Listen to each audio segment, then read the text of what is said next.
ഓം നമോ ഭഗവതേ വാസുദേവായ. ശ്ലോക 28. സുധാമപി ആസ്വാദ്യ പ്രതിഭയരജാമൃത്യുഹരണീം വിബദ്യന്തേ വിശ്വേ വിദിശദമഖാദ്യാദിവിശദാഃ कराळं यक्ष्वेळं कबलितवदकालकलना न शम्भोस्तन्मूलं तव जननि ताडङ्गमहिमाम्.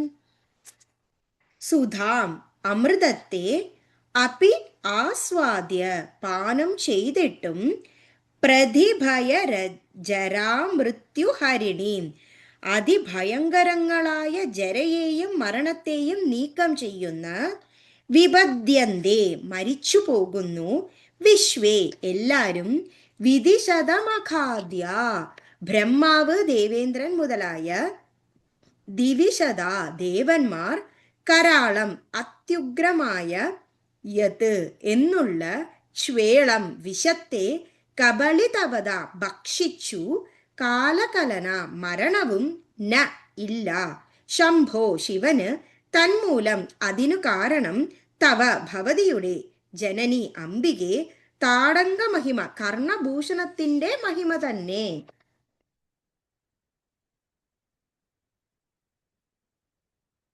സുധാം അപി ആസ്വാദ്യ പ്രതിഭയജരാമൃത്യുഹരിണീം വിബദ്യന്തേ വിശ്വേ വിദിശദമഖാദ്യാദിവിശദാഃ कराळं यक्ष्वेळं कबलितवदकालकलना न शम्भो तन्मूलं तव जननि ताडङ्गमहिमाम्.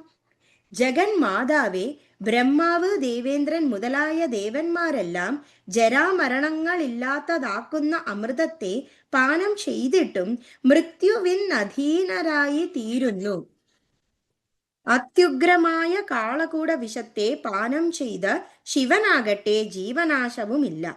ഇതിനു കാരണം ഭവതിയുടെ കർണഭൂഷണത്തിന്റെ മഹിമയല്ലാതെ മറ്റെന്താണ്? സുധാമപി ആസ്വാദ്യ പ്രതിഭയജരാമൃത്യുഹരിണീം വിബദ്യന്തേ വിശ്വേ വിദിശദമഖാദ്യ ദിവിശദാ कराळं यक्ष्वेळं कबलितवदकालकलना न शम्भो तन्मूलं तव जननि ताडङ्गमहिमा. श्रीहरे नमः. श्रीहरे नमः. गोपिका जीवनस्मरणं गोविन्द गोविन्द. Thank you.